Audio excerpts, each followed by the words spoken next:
Okay, so here's an example of how to do a case study on Amazon. So you've hopefully seen the case study itself, but even if you haven't seen the case study documentation, you know who Amazon is. So this will be benefit for you even if you haven't read the actual case itself. So basically, Amazon is currently following the low-cost leadership position, but they're also shifting towards the best value as their generic strategy, as their one of 5 Porter generic strategies. They've got a very strong brand. Everybody knows who Amazon is, but their leadership position is weakening.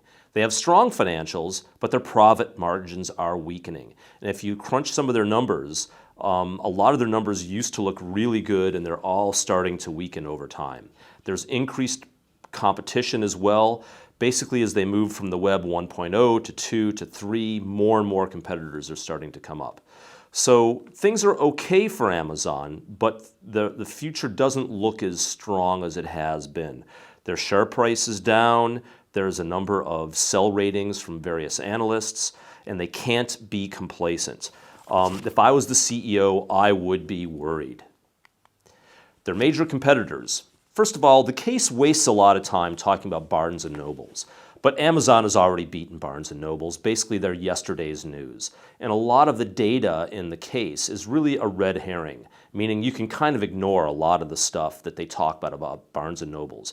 Basically, Amazon has already rolled over Barnes & Nobles and doesn't really need to consider them as a serious competitor anymore. Walmart is the undisputed cost leader. And what do you do when you see somebody who is an undisputed cost leader when you're also pursuing a low-cost strategy? The answer is, run away, run away! Don't compete with Walmart. Walmart will be the low-cost leader. Amazon cannot compete with them.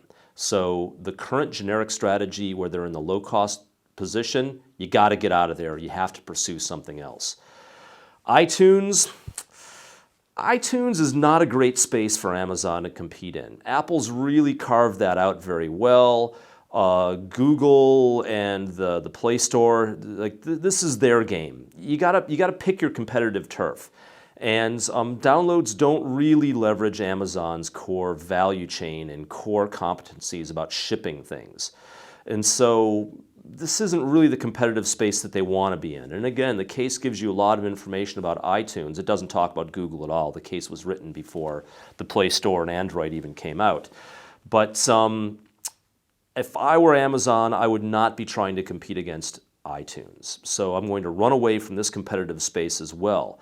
However, the big competitor that I'm going to fight is eBay. I think this is where the battle of the future is going to be won or lost, and I think this is where they should fight. And this also defines their market space. So in terms of a market's generic strategy, Amazon is currently pursuing a low-cost leadership strategy. I think this is a mistake. I think they should instead run away from Walmart and move towards the focused differentiation corner of the Porter's 5 generic strategies. Who should they focus on? They should focus on the long tail. How should they differentiate? They should differentiate on the basis of customer-centric user experiences. And this ties into their current vision already, so this is a good indication. They should differentiate on the basis of selling anything. And again, this ties into their corporate vision, so this is nice that this move from a low-cost position to a focused differentiation, this change from a low-cost to a focused differentiation generic strategy plays into their current vision. Whereas their old strategy actually didn't play into their current vision, which is kind of strange and partially a reason why they're experiencing some financial strife right now. I think that also a way to differentiate themselves, and this is a new thing for them, is to differentiate on the basis of customer trust. And this is an area where they can really beat up on eBay, that it's difficult to have this level of trust with eBay. And in fact, eBay doesn't have trust. eBay tries to pass trust on to the underlying vendors that they provide a platform for. So this is an area of differentiation I think that Amazon can really excel on in terms of customer trust. Price discounts, yeah, I think that that's good. Historically, Amazon's competed a lot on the basis of that, but this isn't where I think the real action is. Where I think another big differentiation, though, is the area of unique recommendations. Now, when this case was written, Amazon wasn't as good as they are now in this area of unique recommendations. That's something to keep in mind, that the case is a little bit out of date. But I think that this is a huge differentiator for them, and they can broaden this differentiator through the use of communities. Okay, so whenever you recommend that a company strategy be the focused differentiation corner of the Porter's 5 generic strategies, you have to immediately then say focus on who and differentiate how. So Amazon should focus on the long tail. Now, this is a bit of a cheat here, to be quite honest, because Amazon's a big company, and Amazon really defined the long tail as a strategy. So usually for an entrepreneurship course, when you've got a small company, you can't focus on the long tail. You can't focus on everybody. You can't focus on a really big, kind of sort of broad area.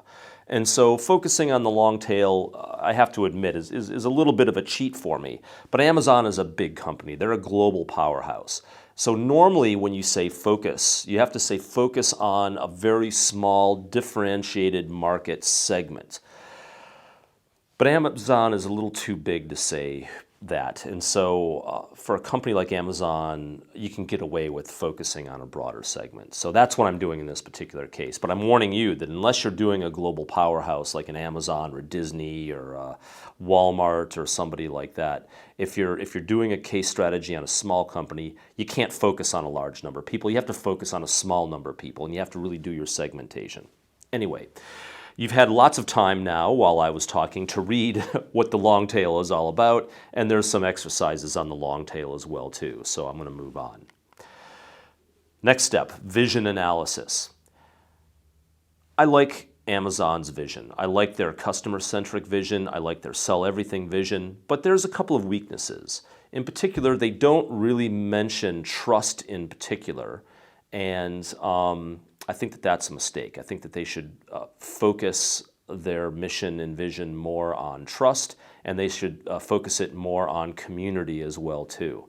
And I apologize for the typo here. My US keyboard and my German keyboard get confused, and the Y's and the Z's move back and forth from the German keyboard to the US English keyboard. I apologize for that. And also the Amazon vision really is missing any kind of a discussion of technology to deliver that vision. And I think that that's a big mistake as well, and in particular for the following reasons. External analysis, when you do your EFE, they've got above average numbers, but really it's not sufficient for a global powerhouse. Amazon has to do better. They're becoming complacent. They've done a great job so far, but it's time to really buckle down and focus on some operational efficiencies. Their CPM numbers demonstrates that eBay is the real competitor to fight, and I showed that before. The Porter's 5 Forces strategy shows that the buyer power is the strongest of the 5 forces, and thus this customer-centric loyalty and the powerful differentiators are used to combat that strong buyer power. There's lots of small new entrants. I view that as a particular weakness, actually, and in fact, because Amazon is so rich and they've got a war chest, that they should just buy up any new entrants that come onto the market. So really the Porter's 5 Forces shows them that buyer power is the issue to adjust to, and customer-centric loyalty and powerful differentiators are their means to combat that force. In terms of internal analysis, the IFE, the internal factors analysis, they're not maximizing their resources. Really, they've been given a lot of money, they've spent a lot of money, and their return on equity and some of their return numbers are really not very good, again, for a global powerhouse. And this is one reason why some of the analysts are starting to get a bit cranky with Amazon, and that's the reason why their share price is starting to slump as well, too. Their finances show strong growth, but lousy profit margins, and they got to fix this.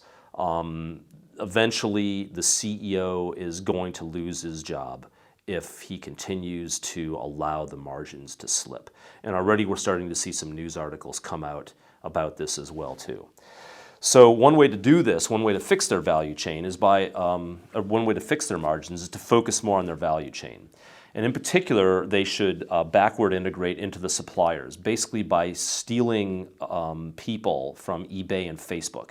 They need to have an API that integrates with eBay and Facebook. Basically make every Facebook user an affiliate is the thing to do. And they have to start adding more and more of the Web 3.0 technologies.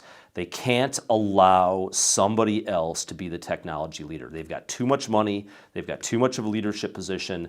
They just can't allow somebody else to beat them at the Web 3.0 game. This is a big battleground for them. They got to fix that. Distribution core competency remains a big key. Really no change there. They're really global leaders in this. There's really nothing to fix on that part of the value chain.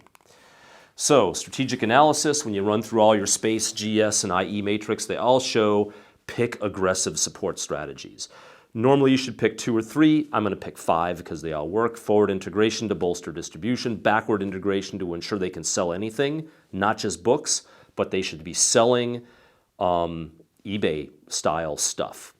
And we're already starting to see more and more of that from Amazon. Horizontal integration to develop their strong, buy up any new technology communities. Product development. Got to be your tech leader in Web 3.0. And they should expand internationally as, again, a classic aggressive support strategy. It's hard not to pick this one. They've kind of dominated the US and Canadian markets. They got to get more international as well, too. So especially the social networking Asian communities. You can't lose the game in, I'd pick Korea probably as a place to plant a head office or something like that. The South Koreans really lead on this front, maybe Japan as well.